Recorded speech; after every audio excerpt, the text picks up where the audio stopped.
આજે હું એક પ્રયોગ કહેવા જઈ રહ્યો છું. જનરલી આ પ્રશ્નો મારી પાસે આવ્યા છે અને એમાંથી મેં સ્ક્રુટની કરતાં મને એવું લાગ્યું કે આ પ્રશ્નોના જવાબ આપવા જરૂરી છે, એટલે હું આ પ્રશ્નનો જવાબ આપું છું આપને.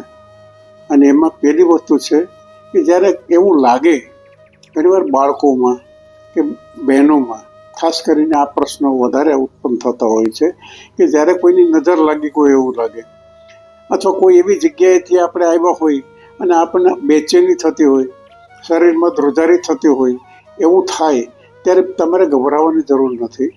સરસવ લેવો, સરસવને તમારી હથેળીમાં રાખીને જે વ્યક્તિને નજર લાગી હોય અથવા જે વ્યક્તિને ગભરામણ થતી હોય અથવા જે વ્યક્તિમાં ધ્રુજારી શરીરમાં આવતી હોય એની ઉપરથી 7 વખત એન્ટી ક્લોકવાઇઝ ફેરવીને એ સરસવને ગમે ત્યાં કોઈ એવી જગ્યાએ કે જ્યાં જરૂર ન હોય ત્યાં અથવા તો ડસ્ટબિનમાં નાખી દો.